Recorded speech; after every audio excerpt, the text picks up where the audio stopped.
Tamil Nadu style sambar recipe ఎలా చేయాలో చూపిస్తున్నాను. దీనికోసం బాండీ పెట్టుకొని దాంట్లోకి 1 స్పూన్ ఆయిల్ వేసుకొని ఆయిల్లోకి 3 ఇంచులు ఎండు కొబ్బరిని చిన్న చిన్న ముక్కలుగా కట్ చేసుకొని వేసుకోవాలి. 1 స్పూన్ జీలకర్ర, 2 స్పూన్లు ధనియాలు, 2 స్పూన్లు పచ్చిశనగపప్పు, 2 స్పూన్లు మినపప్పు, ఒక 3 నుంచి 4 ఎండుమిరపకాయలు వేసుకొని దోరగా ఫ్రై చేసుకోవాలి. ఇంగ్రీడియంట్స్ అండ్ రెసిపీ డీటెయిల్స్ డిస్క్రిప్షన్లో మెన్షన్ చేస్తాను, ఒకసారి చెక్ చేయండి. సో ఇప్పుడు మనకి ఇది దోరగా ఫ్రై అయిన తర్వాత దీన్ని ఒక గిన్నెలోకి తీసుకొని చల్లారబెట్టుకోవాలి. ఇక్కడ నేను నాకు నచ్చినట్టు వెజ్జెస్ తీసుకున్నాను. మీరు ఏ వెజ్జెస్ అయినా తీసుకొని వేసుకోవచ్చు. ఇప్పుడు అదే బాండీలోకి నేను తీసుకున్న కూరగాయ ముక్కలన్నీ వేసేసుకొని దాంట్లోకి చిటికెడంత పసుపు, కొంచెం ఉప్పు వేసి కలుపుకొని మగ్గబెట్టుకోవాలి. ఒక 40 to 50% మగ్గాలి.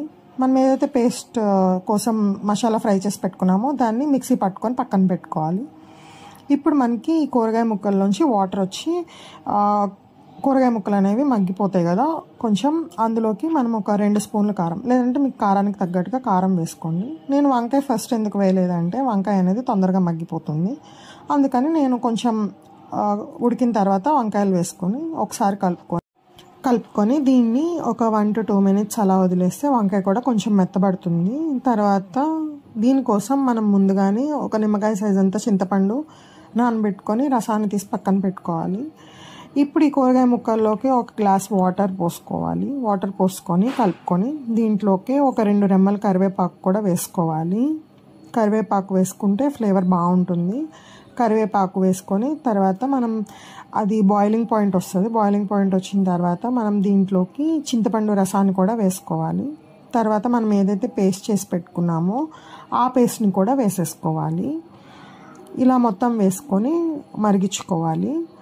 మనకి ఆల్రెడీ 40 to 50% కూరగాయ ముక్కలు అనేవి మగ్గిపోయి ఉంటాయి కదా, సో మిగతాది ఈ చింతపండు రసంలో ఉడకాలన్నమాట. అంతే. ఇది కొంచెం ఉడికిన తర్వాత దీంట్లోకి మనం ఏదైతే ఉడకబెట్టి పెట్టుకున్నామో కందిపప్పు దాన్ని కూడా వేసేసుకొని కలుపుకొని బాయిలింగ్ పాయింట్ రానివ్వాలి. మనకి బబుల్స్ వచ్చినప్పుడు దీంట్లోకి తాలింపు వేసుకోవాలి. తాలింపు నేను నెయ్యితో వేస్తున్నాను, అప్పుడే ఫ్లేవర్ బాగుంటుంది. ఒక 2 స్పూన్ల నెయ్యిలోకి కొంచెం ఆవాలు, జీలకర్ర, ఒక 6 నుంచి 7 వెల్లుల్లి, కొంచెం ఇంగువ వేసి ఫ్రై చేసుకొని దీంట్లోకి ఒక 2 రెమ్మల కరివేపాకు కూడా వేసేసుకొని తిరగబోసుకోవాలి. తిరగబోసుకొని దాంట్లో కొంచెం కొత్తిమీర వేసేసుకొని దింపేసుకుంటే మనకి చిక్కగా టేస్టీగా చాలా బాగుంటుంది. ఇడ్లీ, రైస్, ఉప్మా, దోశ